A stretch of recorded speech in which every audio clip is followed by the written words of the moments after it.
क्या आपने कभी किसी मंदिर का आदिवासियों द्वारा धार्मिक अतिक्रमण देखा है? क्या आपने कभी धर्म के नाम पर आदिवासियों का तांडव करते हुए देखा है? नहीं देखा है और न कभी देखिएगा, क्योंकि शांति प्रिय प्रकृति प्रेमी आदिवासी ना तो कभी किसी दूसरे के धर्म संस्कृति पर टांग अड़ाते हैं और ना ही दूसरे धर्मों पर दखल देते हैं, क्योंकि इनका अपना शांतिपूर्ण स्वभाव रहा है जो कि पूर्ण रूप से जल जंगल जमीन पर आधारित है और ये इन्हें अपना घर, अन्न और जीवन के रूप में मानते हैं।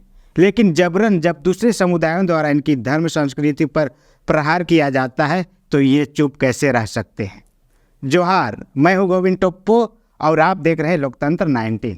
पिछले 2-3 दशकों से आदिवासियों के धार्मिक स्थलों और सांस्कृतिक पर लगातार सुनियोजित तरीके से एक समुदाय विशेष के द्वारा अतिक्रमण होता आ रहा है, जिसका ताज़ा तरीन उदाहरण पिठौरिया स्थित सुतियम्बे मुड़र पहाड़ है, जहां गैर आदिवासियों द्वारा अवैध तरीके से धार्मिक सांस्कृतिक अतिक्रमण का प्रयास किया जा रहा है, जिसको लेकर आदिवासी समुदायों में काफ़ी आक्रोश है और आगामी 17 मार्च को इसको लेकर विशाल विरोध प्रदर्शन करने की भी तैयारी की जा रही है।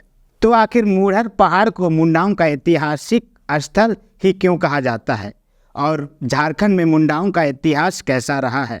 आइए आज इसे हम संक्षिप्त में जानने का प्रयास करते हैं। यदि आप प्राचीन इतिहास की थोड़ी बहुत जानकारी रखते हैं तो आपको मालूम होनी चाहिए कि प्राचीन भारत के इतिहास में हड़प्पा सभ्यता नाम की एक सभ्यता विकसित थी, जो लगभग 4500 साल पहले इस देश में एक नगरीय शासन व्यवस्था के रूप में अस्तित्व में थी। हालांकि इस सभ्यता के बारे में लिखित रूप से स्पष्ट जानकारी नहीं मिलती है, लेकिन हड़प्पा सभ्यता युग के लोग इस धरती में झारखंड के आदिवासी के भी निवास के भी निर्माण मिलते हैं। इसके बाद वैदिक काल 1500 से 600 ईसा पूर्व आता है, जहां से भाषा विकास के साथ साहित्यिक रचनाएं शुरू होने लगती है और इंसानी सभ्यता का पूर्ण जानकारी हमें मिलने लगता है। 1000 ईसा पूर्व से 600 ईसा पूर्व के बीच हमारे देश में 16 महाजनपद हुआ करता था और इन 16 महाजनपद काल के दौर में ही झारखंड में मुंडाओं का आगमन माना जाता है। जी हाँ, ऐतिहासिक प्रमाणों के आधार पर आज से 600 ईसा पूर्व यानी अभी के समय के हिसाब से अगर हम देखें तो लगभग 2600 साल पहले झारखंड में मुंडा जनजातियों का आगमन होता है। हालांकि उनके आगमन को लेकर इतिहासकारों में कई तरह के विवाद हैं। कुछ इतिहासकार मुंडाओं के आगमन को तिब्बत से जोड़ते हैं, जबकि अधिकतर इतिहासकार मुंडाओं को दक्षिण भारत के निवासी मानते हैं, जो कि कालांतर में आर्यों के आक्रमण से बचने के लिए और अपने साम्राज्य का विस्तार करने के लिए झारखंड की धरती पर अपना कदम रखते हैं और यहाँ बस जाते हैं। झारखंड की जनजातियों में मुंडाओं ने ही सर्वप्रथम राज्य निर्माण की प्रक्रिया शुरू की थी। ऋषा मुंडा को ही सर्वप्रथम झारखंड में राज्य निर्माण का प्रक्रिया शुरू करने वाला श्रेय दिया जाता है। ऋषा मुंडा ने सुत्यापहान को मुंडाओं का शासक नियुक्त किया था और इस नव स्थापित राज्य का नाम सुत्यापहान के नाम पर ही सुतिया नागखंड रखा गया। सुतिया नागखंड नामक इस राज्य को सुत्यापहान ने 7 गढ़ों और 21 परगना में विभक्त किया था। जी हाँ, यह 21 परगना उत्तरी छोटा नागपुर के हजारीबाग से लेकर दक्षिणी छोटा नागपुर के लोहरदगा, कोल्हान प्रमंडल के चाईबासा और छत्तीसगढ़ के सरगुजा तक फैली हुई थी, जहां मुंडाओं के द्वारा पारंपरिक शासन व्यवस्था के तहत राज्य का संचालन किया जाता था।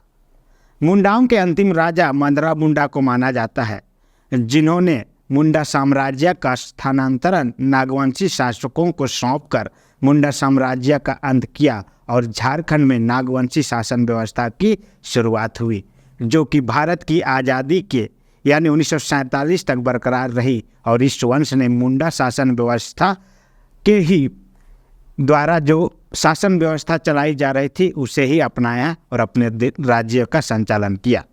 समय के साथ मुंडाओं की आबादी धीरे धीरे झारखंड में बढ़ती गई और वर्ष 2011 की जनगणना के अनुसार वर्तमान में झारखंड में मुंडाओं की कुल आबादी लगभग 12.5 लाख से ऊपर पाई जाती है। प्राचीन समय से ही मुंडा जनजाति की अपनी एक सामाजिक स्वशासन व्यवस्था रही है। समाज में घटित होने वाले सामाजिक, धार्मिक आर्थिक, सांस्कृतिक और आपराधिक मामलों का निपटारा इसी शासन व्यवस्था के तहत किया जाता था। इस व्यवस्था को महाजन पद काल के वैशाली साम्राज्य के लिच्छवी वंश के राजाओं ने भी अंगीकृत किया था। उस वक्त की व्यवस्था एक खूट कटीदार व्यवस्था थी। खूट का मतलब परिवार होता है। ये लोग प्रारंभ में जंगलों को साफ करके उसे खेती योग्य बनाए और अपने गांव बसाए। उनके द्वारा बसाया हुआ गांव खूट कटीदार गांव कहलाने लगा और उनके द्वारा बनाया गया खेत खूट कटी खेत कहलाने लगा। इतनी लंबी कालावधि के साथ झारखंड के धरती पर मुंडाओं ने स्वशासन व्यवस्था की जो पौधा रोपी, उसकी छांव कहीं ना कहीं आज भी हमें देखने को मिलती है।